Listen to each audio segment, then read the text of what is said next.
Hello, listeners. Welcome to the Postscripts podcast. I'm Karina Yakin. And I'm Kenzi Ray, and we're your hosts. In this podcast, we'll explore storytelling, writing, and editing in all its various forms. We're excited to go on this adventure with you as we traverse through short stories and tackle the monster that is letting someone else read your writing for the first time. This is sure to be an adventure, so buckle in.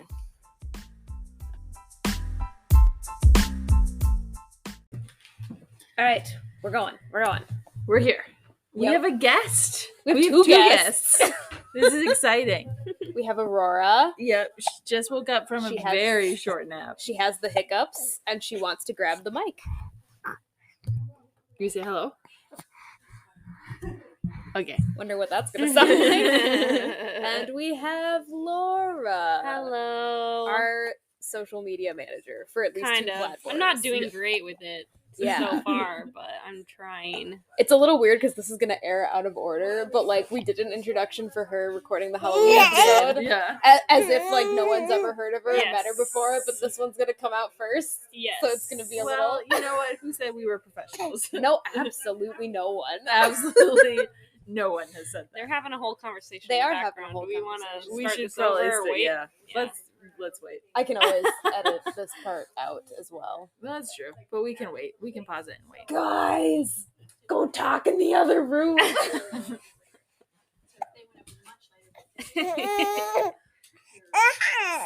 Slide into a bedroom.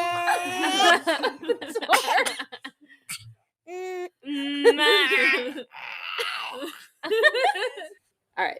We're going to be talking about coming up with story ideas. Yeah, like what inspires us, what we look to consume media, and how we write. Yep. Yeah, words. And Laura's here, even though she's not a writer. She just happened to be here, though. So I she's going happen to to be here. I'm going to contribute. I'm a consumer of stories. Yes. You have a band, I do. We don't write our own music, but we're trying. but you're still like an artist. Yeah, Yeah, I do. And you are a I legit draw artist. And you paint, paint. and I do music, so Yeah. I'm interested in all of that. Yeah. I don't have the credentials, maybe, that these two have. I think you have to put But, credentials in air quotes. Yeah. You're a published author. I don't know what you're talking about. I mean, but practically anyone could say that. Like, Yeah. you can self-publish and call yourself a published author. True. We were talking about self-publishing before. Okay, let's not pull that baby. The baby has the cord for the mic. Okay, the mic looks like it's still on. Hi. Okay, so the first thing that we have on our outline that clearly I wrote because there are 4 numbered points and that's it. Instead of this is Karina's, which Instead she's of gonna like talk the about. bullet points and then all of the sub bullet points. And then the sub bullet points to the sub Yep. bullet points. Yeah. Okay, so the first thing that we had on there is talking about like books, movies, and shows that have inspired us. So like from our point of view, it might be inspired us to write, but from Laura's point of view, it could just be like anything that made you feel artistically inspired Mhm. or that like really grabbed your attention Yeah. and made you feel things. I feel things. I don't know what quote I heard. I don't know what you're quoting either. But I feel like that's a quote from something where like I don't know. Maybe it'll come to you later. Yeah. So I was gonna ask you, yeah. is there a particular like book, movie, or show that inspired you to want to write? Hi, Aurora. She has a lot to say. Aurora has lots of opinions. Do you have opinions? No, you just want to bounce. She wants to bounce and hiccup And grab the the mic. mic. yeah. Yeah. Oh, yeah. Baby Uh, ASMR. That's her grabbing the mic. Any books? I mean, you have to throw in like Lord of the Rings, not necessarily the writing style, but like the world story. Yeah, building yeah. and the story into that pot. I don't even really Um, like that type of fantasy, but there was a point in time where I was obsessed with at least like the movies. I never yeah. like read the books. Well, but the stories are, I mean, classic. Yeah. And maybe not his writing style because it's a little dry, but not that I love Tolkien. No one come at me, but that's not necessarily how I write. yeah. I have to be careful because if I'm reading something and I read a lot of the same thing, my writing will mimic that. So like Furiously Happy, that book, I can't We remember. talked about this on a previous episode when we were talking about style. Yeah. But You just can to mimic. reiterate for Laura, but reading that made me write in her style, and it Yeah. was very unlike my own. Well, I'm not even talking about style necessarily, but just like you said, Lord of the Rings. I was wondering if there's like a particular memory of a story that made you want to write your own or come up with your own stories. Phantom Tollbooth. Interesting. It was like really? a childhood. I loved that But book. see, I didn't read that until I was in like high school or middle school. Or Yeah, so it same. doesn't hold the same. But Oh, same. okay. I didn't for read you? it as a kid. I read it as a middle schooler, and I loved it. I own it. I bought it. I have it somewhere. I think I read it. Really? Yep, okay. And then Number of the Stars I read in middle school remember too. that one. I loved that because it was the first time a book had really made like a impact on me. Yeah, or it like stuck with you. Emotionally, and Yeah. that stuck with me. Yeah.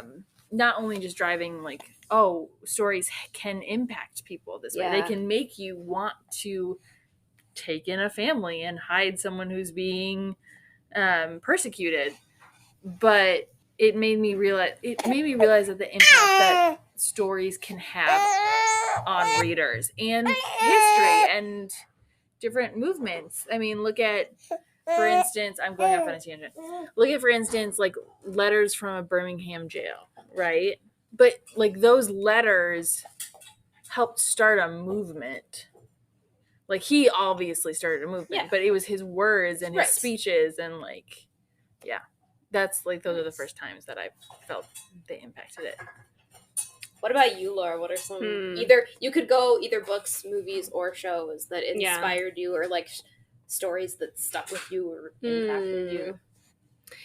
Well, I've always liked books, but I really got into reading as a teen. And honestly, the first thing that comes to my mind is the Hunger Games series. Yeah. Because Aurora's going for a little walk with Grandma for a little bit. So, yeah, that was the first series I remember reading, like, that really inspired me, that I loved. Like, the structure of those stories is so good. It felt like watching a movie. And yeah, I just fell in love with that story. I remember trying to I remember trying to write a little bit when I was in like middle school. Mm-hmm.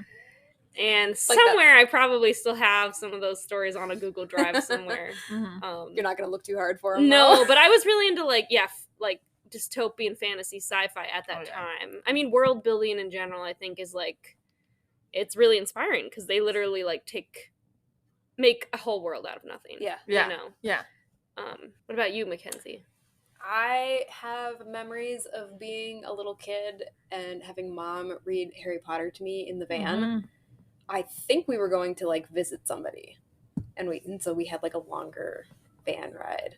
Yeah. And she had like, I don't know if she had finished reading the first book or if she was in the middle of it and thought that I would like it, but I was pretty little at the time. So that was like a big part. Those books in particular were a big part of making me want to write my own stories. I also remember I don't know if I ever made you read it. I never actually finished this series. Aurora and Grandma are going outside. Yeah. I never finished reading this series, but and I can't even remember what the series itself is called, but it's like the days of the week, and the first book is called Mr. Monday. I remember that. You remember those? I did read a few of those. So I remember I did read the first book, but it was one of those books that my mom got as an audiobook at the library. And so I heard part of it first in the car. And the one scene that I remember from that book, I don't remember how old I was either, just FYI, because what I'm about to say sounds really dark, was there's this one character, I think he's like a giant, but he's like being held captive on like this big clock face. And every night at midnight, these two little like wooden figurines come out of the clock and like gouge his eyes out. Oh my gosh. And then they grow back. And it happens every single night at midnight. And I remember hearing that part in particular on the audiobook, and I was like, I should read this. That explains so much. I don't remember how old I was.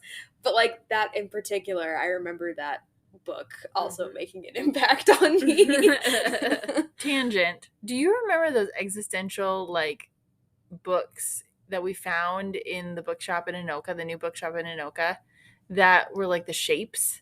Yes! Oh my god. You have You them. have one. Okay, so She has all of here's them. where You I all of found them? it. The original. Okay, this book is the first book is called Triangle. I can't remember the authors, and I'm sorry about that. We'll find it and link it in the. Yeah, this is a children's picture book, and I remember me and my mom were at the library, and we were looking through the 25-cent like buy a book area, and the cover of this book stuck out to me because it is just a black triangle On a white background. on a white right? background with eyes, and that's it. And there's no title.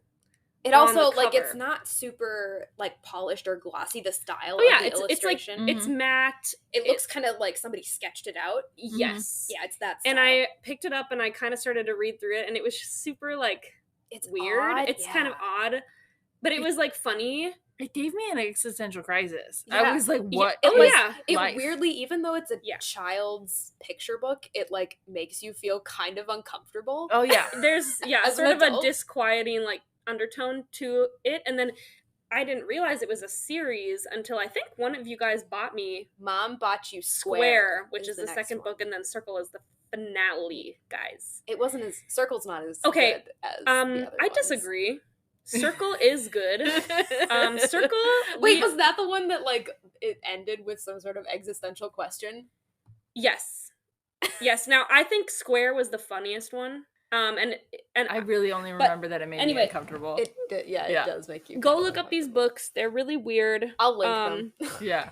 But on that note, though, I think picture books in general, or books with illustrations, have kind of at least somewhat inspired my like interest in art and drawing. Yeah.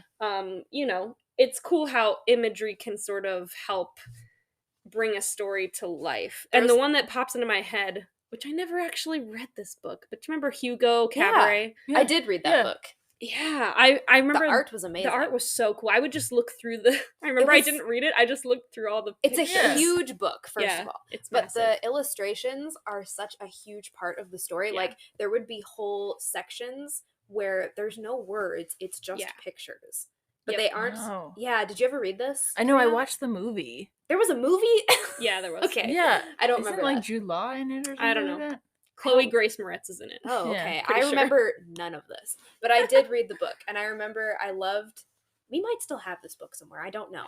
But I loved the art, and for being like a chapter book, the pictures were like very integral, which at the time I think was not something you saw very often in those in that like reader level. No. But does like art, like if you see a painting, does that ever inspire you to write? Or like even inspire you to like not usually for me, I would say. I find art very inspiring. I'd say it more inspires me to create my own art, like to do a drawing. But I do find it fascinating how you can kind of tell a story through like a piece of art, you know, or visual art. Yeah. I remember like at the Minneapolis Institute of Art. I've been there a billion times. And there's this one piece that like, it just kind of looks innocuous. It's kind of boring on its surface. It's just like a bunch of people at a beach. It's a painting of people at a beach, kind of in a cartoonish style, but like one of two, or I guess two people in the picture are posed in the pose of Michelangelo's The Pietà, which is a sculpture he did of Mary holding Jesus' crucified body. Thank you for clarifying. Thank you. Yes. Anyway, it's a very famous sculpture. I remember like I was obsessed with like Renaissance art for a while in Italy, and I actually saw the Pietà when I was there. It's beautiful. Anyway, but I thought that was cool because it was very clearly a reference to religious art, which was like a huge trend, you know, during that time period. Yeah. But it's set in modern day on this beach where there's just like people in their bathing suits drinking slushies and That's stuff. Cool. I don't know what the meaning is, but it makes me feel something. Yeah. You know? I take it back. I have been inspired by art. When we got stranded at the Franconia Sculpture Garden, where we were waiting, so we went on a holiday weekend, and we accidentally, I think, we all caravan, or not caravan, that implies there's more than one vehicle. We all got into one minivan. Yeah. And so there's one set of keys. That's the important thing to remember. With us. Yes, one set of keys with us. my dad gets out of the car because he drove, and he asks my mom, do you have the keys? And she misheard him and said yes. Like, I think she thought he was asking, like, should I grab the keys or something? I don't know. There was a miscommunication. So my dad locks the door. Everyone shuts the doors. And then we realize that the keys are still in the van. It's a holiday weekend. It's also an old van where it's not going to, like, my car, for instance, won't lock my keys in the car. Yes, this was an old van. Yeah. I don't remember what the year was on it. But there was Early not an 2000s. not an easy way to break into this car. No. It's a holiday weekend, so we can't just, like, call up someplace to come help us get the doors open. Without it costing a lot. And at the time, the only person who wasn't with us was my brother, who didn't have his driver's license. Mm-hmm. So he couldn't grab the spare key at home and come out to us. Also, it's a 45-minute drive, something like that. It's a ways. It's about an hour-ish. It took me about an hour because I got a call from you. I don't remember where you were, though. Were you home? I was at my parents'. Oh, okay. And I was living at the apartment, but I had to go backwards and then go. Yes. So it took me an hour because I had to go backwards and then. Also, Karina was not the first person we called. We called other people as well, and she was the only one that picked up. So we're like, how much do you love us? And I said a lot. And so I went and I got the keys and I drove up to Taylor's Falls to the Franconia Sculpture Garden. But anyway, so my whole thing was that we had to wait for Karina to come rescue us. And so I think I explored every inch of the Franconia Sculpture Garden. And then you explored after I got there because then you had to show me.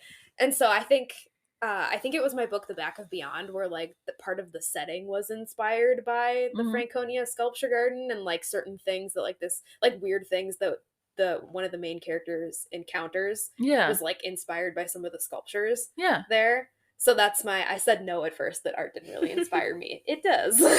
Yeah. I don't have, like, a piece of art that I can, like, recall in my mind, but if I'm, like, looking at pictures or even going to the Minneapolis Institute of Art or any, like, the Walker, though it's very expensive, and you see something and then all of a sudden it, like, evokes something in you, and then you get this idea of, like, oh, I like this feeling and I want to write something that has that same feeling, and then you just go. Usually for me that's music, but occasionally actual, like, art. Not that music's not art, but let's talk about music, because I feel very inspired by music. Yeah, I'm particularly, like, more recently gotten more into albums and how they can kind of tell a story either lyrically or sonically or both. Yeah. I enjoy, like, how artists sequence their albums. Like, I don't know. I think albums. I love concept albums too. Yeah. I think they're so interesting. I love when artists, like, put thought into, like, the order their songs go into. I love a transition in a song. Give me a little, what's it called?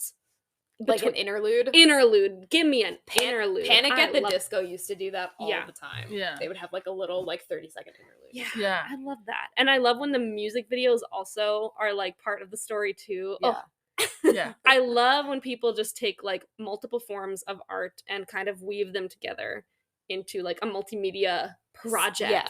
That is very inspiring to me. It's fun. Yeah.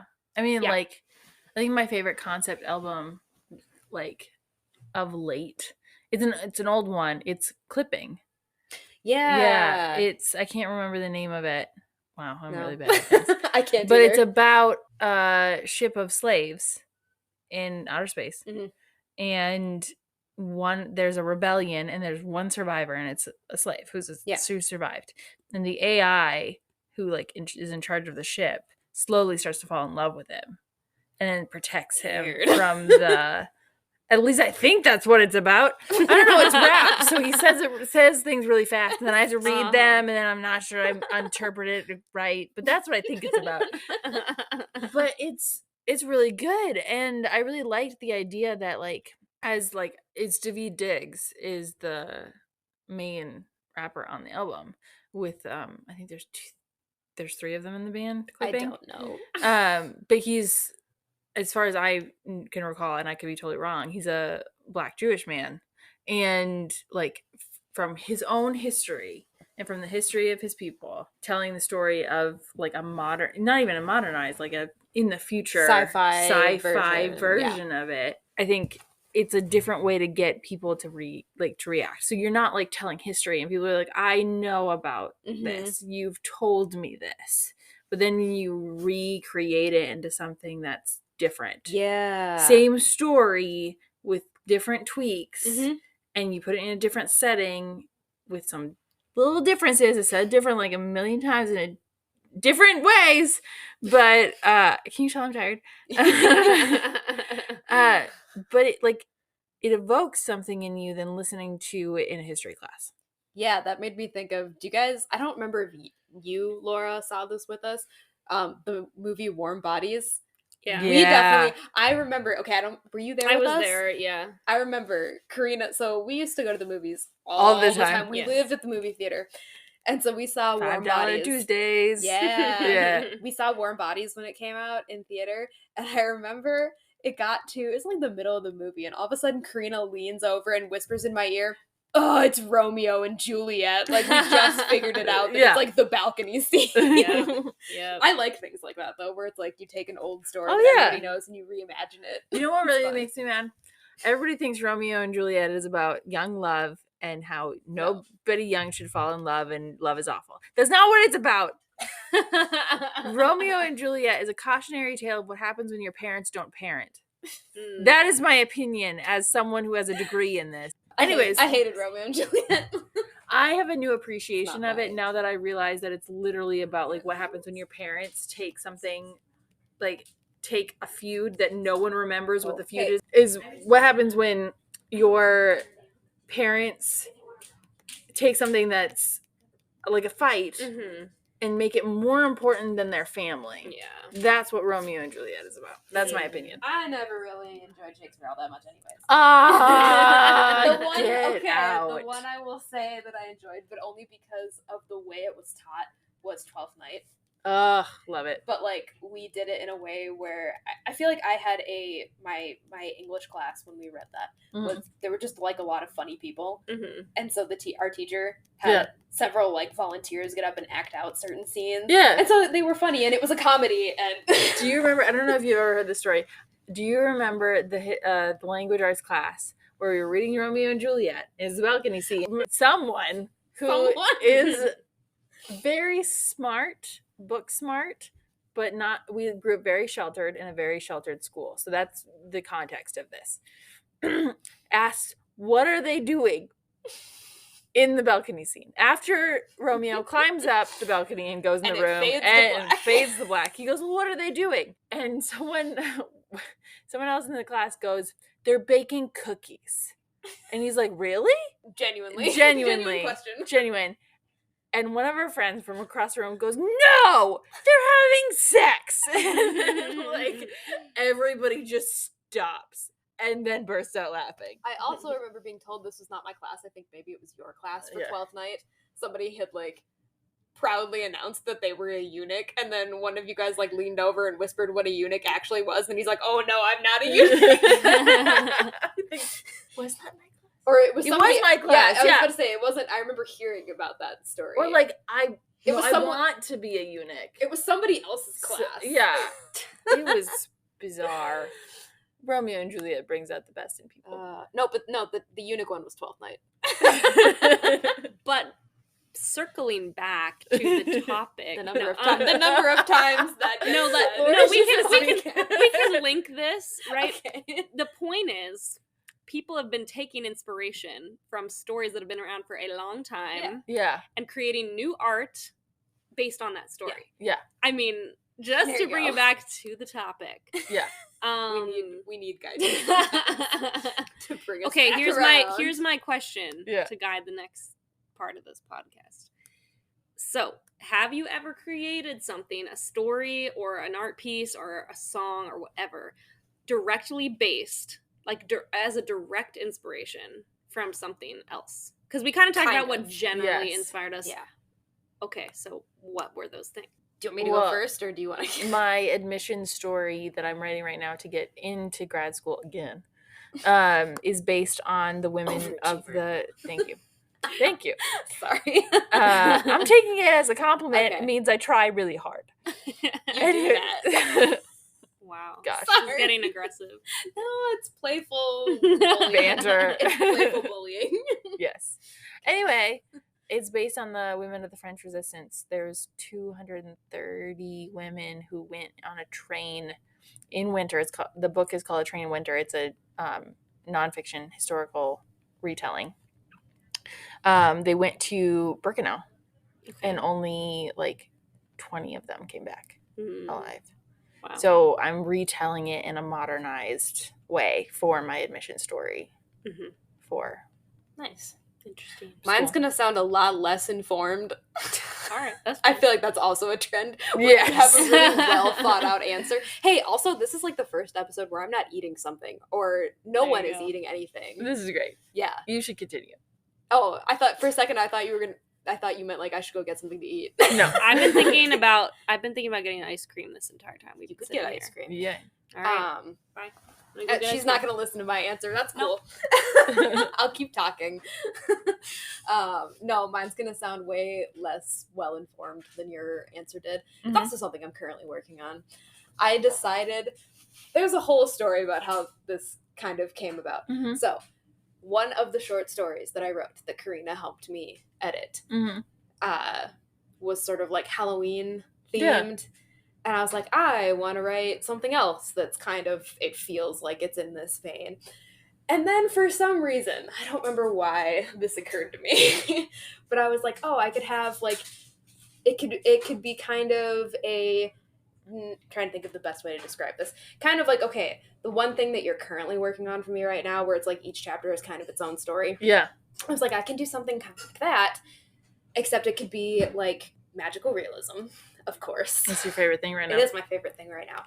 And each chapter could be a different character living in a house in this neighborhood. And there's going to be 7 chapters for the 7 deadly sins in each house. Nice. Is one. But then I had to like look up a whole bunch of stuff. So a lot of things for this that relates to Laura's question about like taking old stories and revamping them comes from me researching Dante's Inferno. Never read it. Oh my gosh. That's why I said it's going to be a lot less informed. But it's just me like reading a bunch of like people's notes and quotes about these things. Yeah. Because I had to get creative about it's like a modern setting. Yeah. And I don't want it to just be like the circles of hell and retelling it like exactly, even though I've never read it. So I'm trying to get creative in that sense. Yeah, and it's really fun so far, but it is a lot less informed. I'm going to say that's awesome because I think it is awesome and I'm excited to read it. Yeah. Also, at the same time, the fact that you are taking something from something that you haven't read. Yep. That I have. You have? Awesome. Hello, future editing Kenzi is back yet again. So, I thought that I accidentally deleted the first half of this episode while we were recording. So the second half of the episode is going to start with me being very upset and Laura and Karina making fun of me. We don't cover, I don't think we go over anything a second time. We kind of just pick up where we left off, but I left in the whole intro because I thought it was funny. And I know that Laura would probably kill me if I cut it out. So that would be why when the next half of this episode starts, we pretend, well, not pretend, we are starting over. We think we're starting over when in reality, it's the second half of the episode. So enjoy my sadness and you can laugh with Laura and Karina at me just being so upset. So we just lost 30 minutes of recording about this. Someone just put me out of my misery. Hey, you know what though? Now someone's eating something from the very beginning, just like all the other episodes. What kind of ice cream is it? It's cookie dough. Oh, I don't. like cookie Is dough. it? No, I don't think it's cookie dough. I think it's mousse. It literally says on the package it's a chocolate chip cookie dough. Since so when? you're wrong. Since I when? looked at it. Did you scoop the ice cream? Since when do we have chocolate chip cookie dough? Dad said he got Cub ice today. cream before dinner. He went to Cub. Yeah, Was I in the room? Yeah. Yes, you were. How dare you doubt me? I scooped. Was I this making ice cream. faces at the baby? Probably. Wasn't paying attention. Let's not, like, start all the way over. Do we want to just, like, pick up kind of where we left off? I think that doesn't give any context. But then again, when do we ever give context? When is there context? We have to do a little introduction. Okay, this is Laura. Hi, everybody. We have me, Mackenzie, Karina. and we have our part-time social media manager and my sister, Laura. Yes. Hi. She's Second time we're doing this. So today we're talking about... I'm just going to bulldoze right over your sadness. Yeah, my sadness. I'm so sad. Okay, I'm bulldozing over it. Okay, And I lost my train of thought because you're just sad. You know what? Your viewers don't give a crap because they didn't have to redo the audio. We need to stop talking about it. I'll do the intro. Okay, You hear the way they're bullying me? So, today's used to it by topic... now. Shh. I'm doing the lead. Okay. We need a talking stick. Today's topic on the Postscripts podcast is the art that inspired us. We're going to be talking about movies, TV, books, and music that inspired us to write or create in general. And suddenly we've turned into a podcast that... We sound respectable. This is great. Except Please for, like, enjoy. except for the people laughing in the back. the wheezing is The Kenzi and I. wheezing. That was great. Thank Yeah, so what inspires us? Can you taste my sadness? Okay. What inspires Laura, does your ice cream taste like sadness? No. Tastes like cookie dough. Tastes like happiness. I'm very content. So. She's not going to be soon unless we get on I track, hate though. my life right now. Okay. Because it was my fault that we lost it. It's fine. We were all over the place anyway. That's every episode, though. That's not going to change. Okay, so, I mean, do we want to pick up with the question? The question from before I deleted everything. Ugh. Mm-hmm. Which was Laura had asked what movies, books, TV shows, music, Like old stories.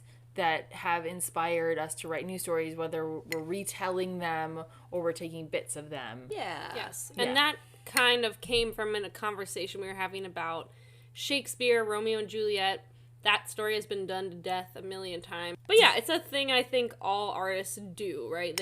Every artist takes inspiration from something. Anybody who gets mad at an artist for being like, your song sounds too much like this song, or your book is too closely related to this plot of another book, is obviously not paying attention, because we all take from the same things.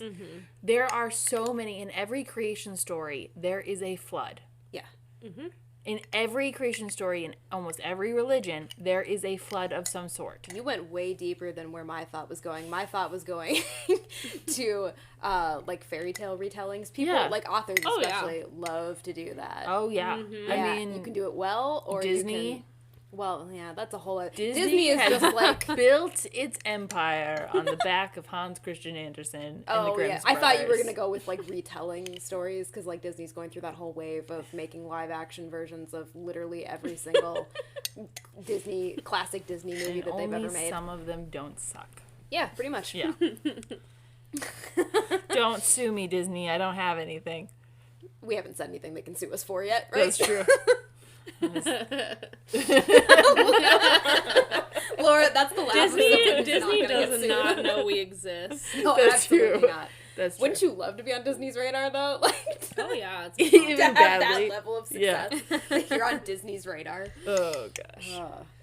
Anyway, but everybody does it, Yeah. and it's like honoring. Like, I think it's There's a fine line between homage and, like, the biggest form straight of up. flattery is. Well, I think I was sorry. I was kind of talking over you, but I was Yeah. just saying. I think there's like a fine line between, or it can be a fine line between an homage to something or taking inspiration from something and just straight up ripping something off. Plagiarism. On that point, this came to my head. Y'all remember when A Quiet Place came out? Yes. Yeah. And then there were like 3 movies that came out right after that were basically the same exact plot, but just like a little bit different. Yeah. No, I don't remember that. But I also didn't watch A Oh Quiet my Place. gosh, it was so annoying. Like, John Krasinski was getting all this accolade. I mean, I remember even Stephen King shouted him out on Twitter saying, like, this is a really good original script. Like, this is, like, one of the best horror movies I've seen in a long time. Because it is, like, a cool kind of original concept, right? Yeah. You know, stories like that have done things, you know, similar, but the way that they kind of used, like, sound design and silence to create terror is really cool. Anyway, huge success. Right after Bird Box came out with Sandra Bullock and just gave a giant middle finger to John Krasinski. And I thought, why? Like, bro, this is not an homage. This is straight up a rip-off. Yeah. I think there's a very fine line. Right. And there's some things that are like, what are they called? When they're on, when they're so old, you can just... Oh, yeah, like they're public domain. Yes. Like, like Shakespeare is public domain. Victor Hugo, public domain. Like, The Great Gatsby The Great is now Gatsby. public domain. Yeah.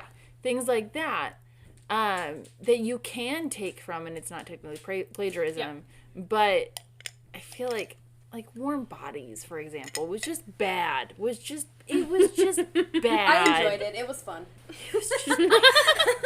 Because you're missing the point of what Romeo and Juliet is about. Okay, but it wasn't like straight up Romeo and Juliet. It clearly it was. It was zombie Romeo and Juliet. It was awful. It was zombie Romeo and Juliet. But also, if I remember correctly, it did veer off in a different direction. You know what's really fun? Go to a Christian college, take a Shakespeare class, and watch every homeschooler turn red. At the innuendos. At the innuendos and the jokes. And... like, Measure for Measure. Do you know what Measure for Measure means? It's also that sounds very entertaining. It's been a long time since I read anything Shakespeare. Okay, so. Measure for Measure. I feel like I need context. The title is literally a dick joke. Nice. What are they measuring? Like, no, I understand now. I just needed a little more context. So when my Shakespeare professor at this very conservative Christian college goes, well... most of Shakespeare's innuendo and jokes, like sex jokes, and all these, like, who had idolized Shakespeare in, like, this not a very healthy way, these homeschoolers, and then they realized that Shakespeare is literally just dirty jokes and poetry, and I was like, I loved it. I was like, this is amazing. See, that still can't make me get on board. It's not like Shakespeare's not the only way. Okay, here's the only way I'm ever going to like willingly watch anything Shakespeare that hasn't been like seriously changed in some way. I love She's the Man. It's I understand it's not highbrow entertainment. Okay, yeah. I understand. No, but the only way I'm going to watch something that's like Shakespeare is if the Muppets start doing their classic remakes again. Oh my gosh. I had to read Treasure Island in like 8th grade, and the only reason I understood what was going on was because I could reference Muppet Treasure Island. Which is great. Yeah. And Muppets Christmas Carol is the most accurate Christmas Carol because they literally quote word for word. There's so much taken from the book. I remember being surprised when I finally read A Christmas Carol. Yeah. How much they of like the narration. Except that there's 2 Marleys. Yes. Yes. That's that the only that difference. Tripped up our youth pastor one year. I remember that. It was a Christmas thing. We were playing a game, like a trivia game. Yeah. And he asked like how many ghosts are in A Christmas Carol. Mm-hmm. And the students were right, first of all. Yeah, and he was trying to tell us, like, no, there are 5. And he listed them off. And he gets to Robert Marley, and we're like, are you referencing the Muppets? Because that's the only thing that's not accurate about it. Also, Robert Marley, Bob Marley, come on. Yeah, come on. I'm going to go off topic. If you could pick one story for the Muppets to retell, what would you pick? Like a classic? A classic. What would you pick, and who would you have as the actor? Like the human actor involved? I think Pride and Prejudice would be funny. Oh my god. I don't know who I would pick for like a human actor. Well, obviously, it would have to be... Piggy and Kermit are... Oh, yes. Come on. Of course. Yes. Well, that just naturally fits. Yes. I was thinking of Miss Piggy as You'd have Elizabeth. to have... like... Oh gosh, who would be? But I don't know, like the human actor. I don't think you. But I would watch. I'm taking this too seriously. I would watch Muppet Pride and Prejudice, though. Yeah, like in a heartbeat. What would I pick? Or like maybe like a scarier classic one, Like Muppet what? Frankenstein, Muppet Oh, Dracula. I didn't even think Oh, I of was that. going for like Fall of the House of Usher. Oh, maybe my first thought. Well, okay, I was about to say maybe not that dark. My first thought though was like Muppet Jane Eyre, and then I scratched that. No, we're not going there. Oh, That's an man. awful book. There are several classic books that like most female lit majors like love, Yeah. and I read them, and I'm like, And you don't this understand. is straight up misogyny and abuse. You should not like this. Yeah, no, Muppet Jane Eyre is not a thing that should happen. No, not ever. Wuthering Heights. I never read that actually. There's. I don't know enough about the classics to participate in this conversation. Well, I barely know enough.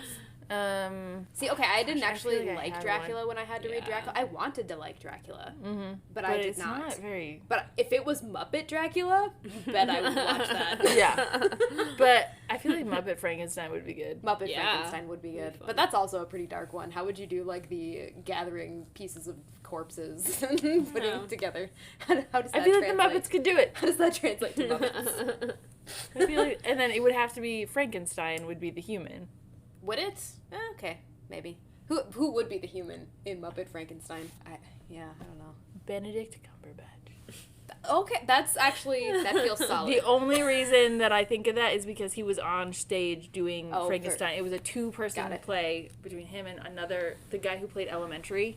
Oh, like Sherlock in Elementary. I can't remember his name. What's his name? They switched off roles, so every other night. Johnny Miller, right? Yeah. Every other night, one was Frankenstein, one was the monster, and they were the only two in the play. Interesting. And it was, I heard it was really good. Yeah. But that's the only reason I can think I'm of it. intrigued by that. But, okay. Yeah. Sherlock Holmes would also be. Muppet Sherlock Holmes. Muppet Sherlock Obviously, Holmes. Kermit is Sherlock. Holmes. Yeah. Would Fozzie Bear be Watson? Yes. I love this. Hire me, Disney. Except I'm not very good at coming there. You're better at coming up with them. With, like, the premise with or whatever? The premise, yeah. I don't know that I could write a whole Muppet movie, but... Anyways, the whole point is that Yeah. we take from things that we like, and as long as you're taking from them respectfully and you're taking from them and changing them a little bit and Yeah. making them your own, that's just how the world works. Yeah. Well, and, how Life art imitates art imitates life. and there's Yeah. also, like, so many tropes that apply to so many different stories. Like, Oh, yeah. have you ever heard people compare Lord of the Rings, Harry Potter, and, like, Star Wars? Oh, and yeah. just, like, the tropes of all the main characters just line up exactly. Mhm. Yeah. Oh yeah. But it's what we like. Like, we Yeah. like the hero. Yeah. You like the underdog. Mhm. You like the chosen one. Yeah. Because you want to be the chosen Yes, one. you You can- want you to put see yourself yourself. Like, their reading The shoes. Hunger Games, I was like, Yeah. I'm Katniss Everdeen. Oh, Have yeah. I ever I would- touched a bow and arrow? No. I would just- Would I survive 5 minutes in No. Pan Am? No. Would I accidentally fall off the little step thing with the bomb under it before before the the timer goes down? Yes. 100%. I would just like to say my self-awareness back, like, in high school when I read this, I was self-aware enough to say I wouldn't survive 5 minutes. Of course not. Who would? No, but I was Some always like, people, they're though. gonna make this movie, and I want to be Katniss because I was in drama, and I was Yeah. like, I would audition course. for this in 100 minutes. The only thing What? I remember thinking when they announced, like, the cast list for that movie was they were gonna, like, the two main characters, so Jennifer Lawrence Mhm. and Are you I- talking about PETA? Josh. Josh yes, Hutcherson? Josh yes, thank you. Hutcherson. I'm like, I'm blanking on his name.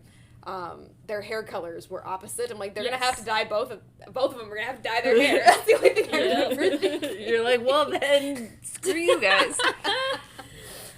I remember a time when I was very concerned about what I felt like the character should look like in a movie adaptation. And now I'm like, I don't really care.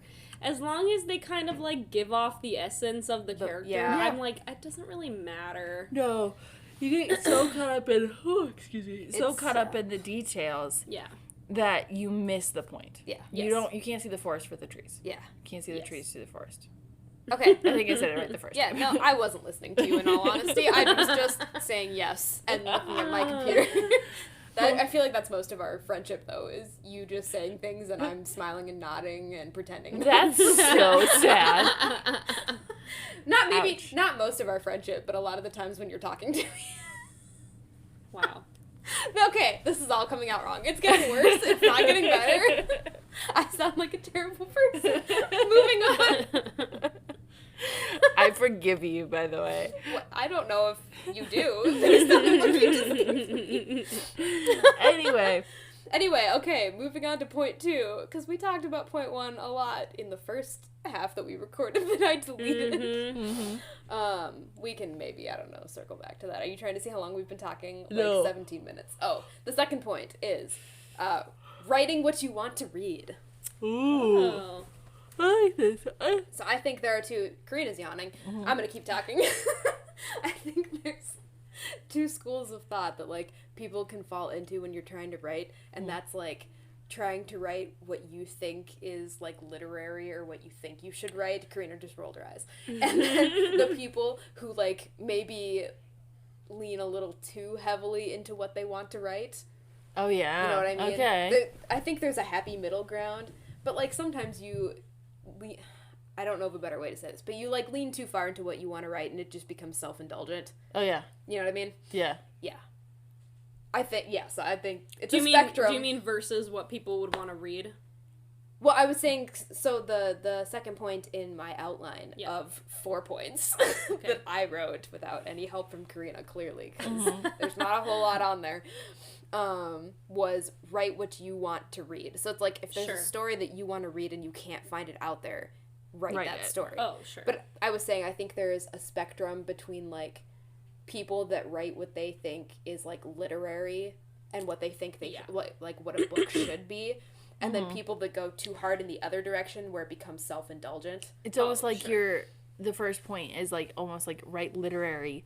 No, first of all, what does that mean? Like, what are you talking about? What is literature? Like, let's just have literary existential crises right now. What is literature? Define it for me. Tell me what it is. Give me the characteristics. You can't.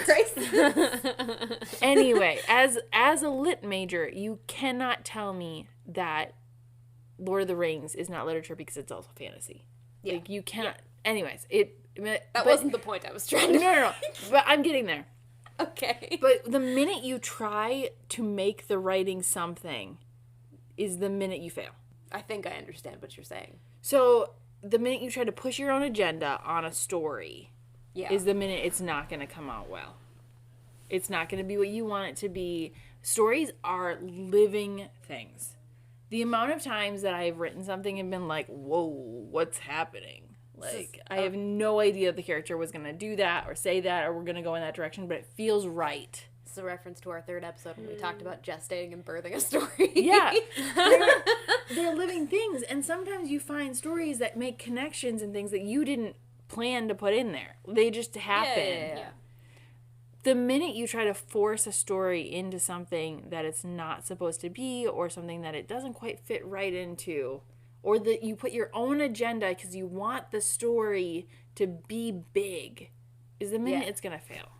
So I think we've all come across those books that it feels like it's trying too hard. Yeah. I'm curious, Laura, as the reader and artist, but not necessarily the writer of the group, have you come across the opposite where you're reading something that clearly feels like it was just self-indulgent? Like, it's not what... It doesn't feel like it's what people want to read. It feels like this is specifically what the author, one person, wants. And they kind of maybe sacrificed good storytelling elements in order to... The entire I'm thinking of something right now, which me and Kenzi are going to talk about in a different podcast episode. Oh, that's a good one. Which, so I'm not going to You can bring it up right... Yeah, you can bring it up. And we'll do like a teaser. Yeah. The TV show, American Horror Story. Yes. So me and Kenzi will go very in-depth in this We're going to have lots of Halloween feelings episode. about it. Go listen when it comes out, please. Yeah. But we were fans of the show when it first came out, and the first couple seasons are quite good in our opinion. But some of the mid to late seasons, just in our opinion, have some fatal flaws. And that is that we think that they are very self-indulgent to the creator and producer of the show, Ryan Murphy, and kind of lose the heart of what made the show good in the first place. Yeah. Right? The sort of more fleshed out characters, good story structure, mystery, a lot of that is kind of dropped for like what feels like self-indulgent, over the top camp. Yeah. That doesn't quite fit in the show. So that was the first thing that came to my mind, honestly. Because we've been rewatching Honestly, that. but so something else though I was thinking of when you were talking about that is, yes, I think there are stories where the author is really self-indulgent and is kind of just catering to their own desires, whatever they want to write. But something came to my brain of like writers who write too much for the audience and don't write enough from their heart. And the first thing that popped into my mind is some of these fan fictions that have been adapted into movies, like... Oh, yes. Now, fan fiction is a whole other topic. I think you guys should do a whole... No, I'm kidding. I was going to say a whole podcast about fan fiction. Kind of interesting. But, like, fan fiction to me is an example of really catering to an audience. So much so that, like, the story is lacking... Yeah, elements of the story get sacrificed. Absolutely. Well, I mean, I guess would happen. Right. I guess you could argue it is coming from the heart because it is like it's their version of the story, what they wanted to happen in it, and not what. Either way, maybe it's less of a spectrum because I hadn't even thought of that. But there are authors that clearly feel like they're catering just to an audience. It's like, do you even care about the story that you wrote, or did you see a market? Right. The story feels so formulaic, and they're really just. Right, they're chucking it at the market that they know. Sorry, Laura. They chuck it at an audience in a market that they know is going to be buyable, sellable. It's just for profit, essentially. I think those to me feel really like offensive and obvious, and like just like soul sucking. Like you just want money. I think I come across those types of books more often. Okay, if you had to choose, would you rather read something that is clearly catering to an audience and like just trying to make a cash grab essentially, or would you rather read something that's like super obviously self-indulgent?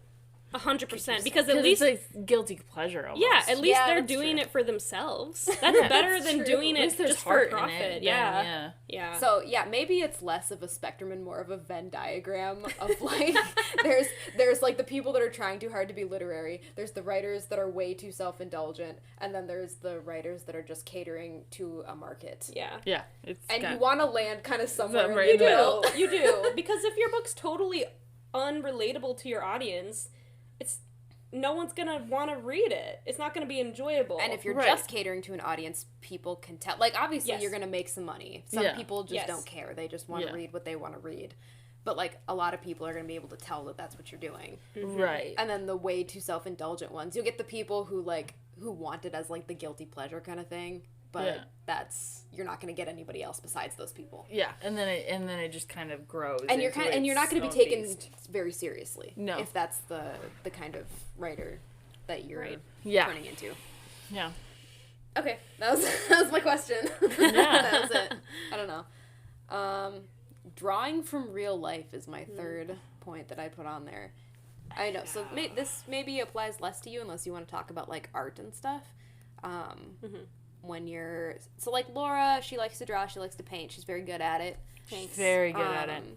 Some examples of like drawing from real life that I know that you've done is you used to go, I don't know how much you still do this, but you would go on walks and sometimes take pictures of like plants or wildlife on your phone, and then you would use those as reference pictures later. You still do that? I don't draw and paint as much as I'd like to nowadays, but I still will like use a reference photo that I've taken and use it to create a painting. And sometimes I'll change the color palette, like make it totally unrealistic in terms of like more stylistic. Yeah, more stylistic. I think like there was a time I remember like in art class where I looked through old family photos and like I took some of those. Like I remember creating what was it called? It was like a pointillism piece that we had to do. We had to do pointillism. And I remember taking a picture. Do you know what pointillism is? Okay. We had to do the faces, the faces you made. Okay. I took a picture of Ben when he was a kid. This is our brother.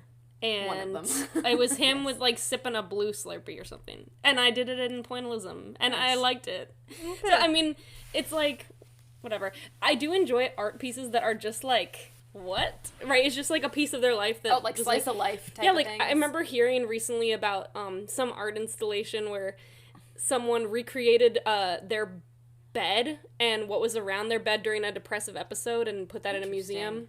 That was the art piece, right? Like, yeah. You can make money off depression.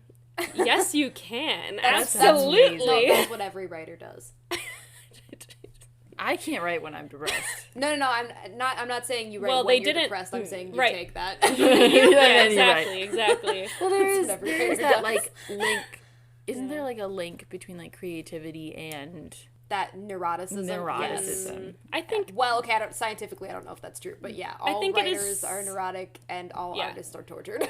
I think it's true though to a degree. Like when you're really down in the dumps, when life is low, when you're depressed, when you're having struggles in life, I think having a creative outlet is like it's a helps. coping mechanism. It's therapeutic.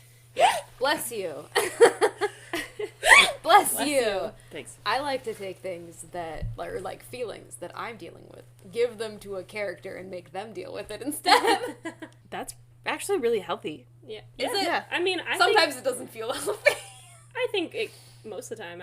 Well, say and it is, can yeah. be because like then you have to have when you're thinking about your character and how you want them to act and what you want them to do, you have to like think about if they're feeling this way, how are they going to react and how are they going to deal with it, and then it kind of helps you a little bit. Yeah. Because it's putting some distance between that feeling and yourself, Yeah. and so you have a little more objectivity. Yeah. In my experience, No, anyway. I mean, my therapist wants me to journal, so I've gotten back into I'm terrible journaling. at journaling. I'm better at I've it tried now. before. I got really good, and then I got really bad at it. And I'm a pro. I have over 5 years worth of journal entries. Oh, That's crazy. yeah. Yeah, it's fun to I look was- back at them. Yeah. It's not. I Actually, technically more than have a 5 journal. years. I don't want to look at I've it. been journaling since 2015, guys. More than 5 years. Wow. That's crazy. I found a journal entry the other day about dating Brennan, Oh, There okay. you go. and I was like, "This is adorable and very excruciating." Yeah. Yeah. Yeah. He's now my husband, so I guess that worked out for Yeah. me. But probably shouldn't put a guess. So I in guess front of that. in terms of like He doesn't listen to it. It's I was fine. about to say, I'm like, I'm he pretty listen? sure I've written about almost every person I've dated in my journal entries, and I'm not married. So if I go back and look at them, that'll be interesting if I ever do get married for my future spouse. Your kids read it and they're like, "Wow, They're Mom." like, who's that? So from a writing perspective, I guess, do you ever take like real life stuff and I was trying to think what it the into original writing? question was. that was the original question? I feel like I have to be careful because, I mean, for my poetry capstone in college, I wrote about my period. Nice. Hell yeah. I don't remember it. My mom and dad were in the audience while I read this off, and my mom still brings it up to this day. Awkward. I didn't care at that point. I didn't, yeah. So yes and no. I guess poetry is different for me than prose. Yeah. And then, like, nonfiction memoir, obviously Well, you're taking yeah, from your obviously own you're life. taking. I meant more But, like, like fiction, no. I No, you try don't. not to.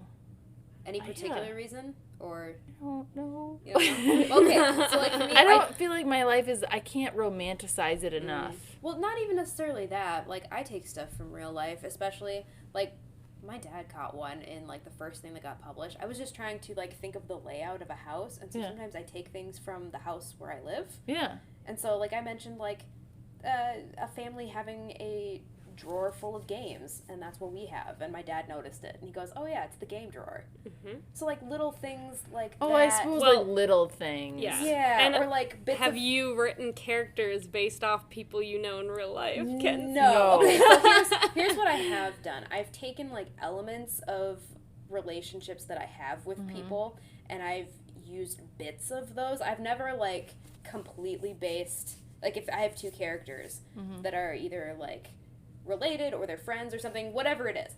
I've never taken a relationship in my real life and solely based a fictional one off of that, but I've taken elements Yeah. and like put it in there. Yeah.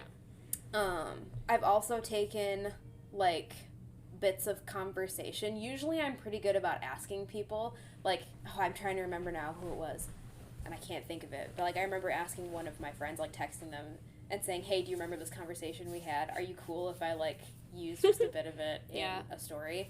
And usually everybody's okay with it. I did forget, okay, so Meg will hear this, because she does listen to the podcast. Hi, Meghna. Shout out, Meg!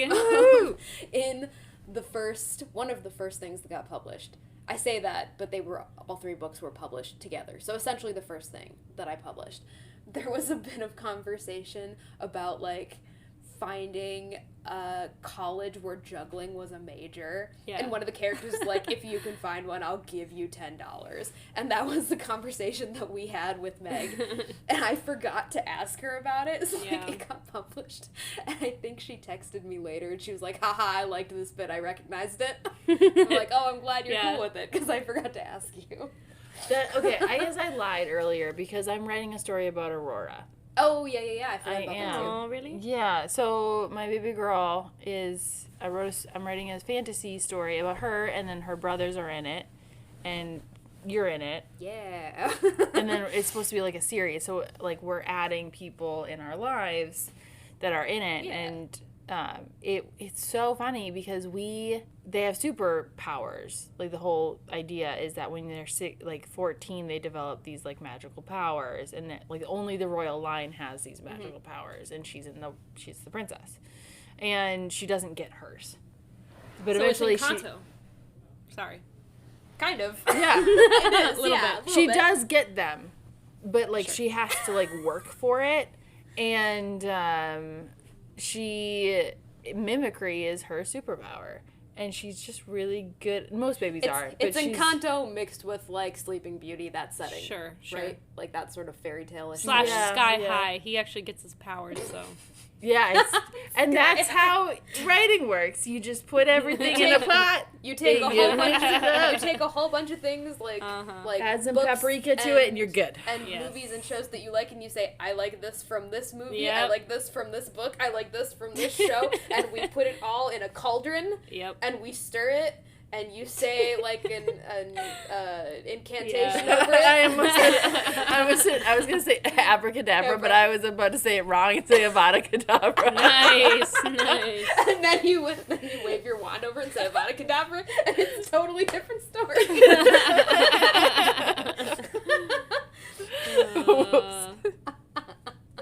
Anyways, so yes, I'm taking from our family. My sons are interesting. They didn't want to be in the story, and then they wanted to be in the story, and then they wanted the story to be about them. So when we were talking about it, we were like, what superpower do you want? They're like, oh yeah, and then we'll save her from the bad guy. And I'm like, that's not, this is Aurora's story. If you want your own story, I can do that. It's gonna take some time. It's gonna take time, because I had to put that on pause, like Aurora's story on pause. But, because I can't write a million stories at once. I'm not you. I can't do it. I can't. And, there's drawbacks to that, but. Yeah. But they were just like, Brennan had to keep reminding them, this isn't your story. This isn't about you. Do you want something about you? Karina would happily do that for you. Yeah. Mom would happily do that. But they were like, oh. But then we show up at the final scene and we beat the bad guy with Aurora. No! You're not even in the final scene. I love you dearly, but no. But sometimes the girl has to save the day. Yeah. Yeah. Yes. What were you gonna say? I was gonna say, like, on the note of sort of bringing life into a story or into art, I think that's why there's some level of risk, and why we really tend to, like, is admonish the right word? Artists or authors who write something deeply personal, because it is very risky to put that out there. The amount of hatred Taylor Swift gets for writing about a breakup is ridiculous. Let her live her life. Right. And it clearly, that type of music resonates with so many people. I mean, she has a huge fan base. Yeah. Oh, yeah. And, like, I think, you will face criticism if you put your real life out there, even if you don't put your real life out there. But it's going to be much more painful to receive that criticism if you put your whole heart into something. Yeah. sort of related to that, just like on the flip side, I get paranoid when I'm writing something that is going to be published that people will think that about me. Yeah. So like, this is reaching way back, but when I was in high school, we had to do a poetry unit in English class, and the only kind of poem I was good at was the narrative poem, because I didn't have to rhyme, and I could tell a story. There was no meter. It was great. It was great. So I wrote this really dark narrative poem that was just had nothing to do with my real life. But the English teacher, because my mom worked at the school, the English teacher cornered my mom and showed it to her, and she's like, "Is Mackenzie okay?" That happened to me too. I had a writing assignment, and I remember I was in my little emo era, and I don't remember what we had to write about, but I also kind of wrote like a dark little essay. And also my teacher also went to mom and said, "Hey, I'm a little concerned about Laura." And my mom was like, "It's fine." That's what she I think she read my poem or whatever, and she's like, "Yeah, it's fine. This is not accurate to what's happening at home. She wrote a story." Yeah. So I get paranoid about that, where it's like, I'll be writing something and I'm thinking into the future, like, if people read this, what are they gonna think about me? Like, are they like especially the people I know? Like, are they gonna think that like this is how I feel or this is how I think? Yeah. I think we're going to have to end it. We are. It's getting late. It's getting late and the storm's about to roll back in and my windshield wipers don't really work. That's fun. And I've got a baby to drive home. We can, well, we're at like 38-ish minutes, so even if it's just a shorter, because like, we had an episode that was like 26 minutes. Ready? It'll We're be going to fine. pause. We're going to pause. Good night, Ned. I forgot that's what was happening. Yes! I'm already sad. You lost. And you're rubbing it in. You're still sad? I deleted 28 minutes. Pause it. You're fine.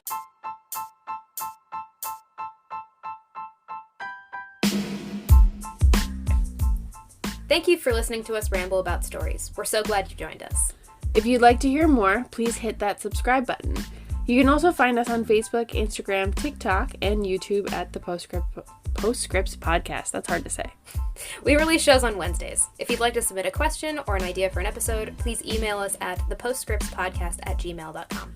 And P.S. listeners, we're always interested in adding new voices to the show. So if you're interested in promoting your book, having us review it, or any of our other services, please shoot us an email. Thanks.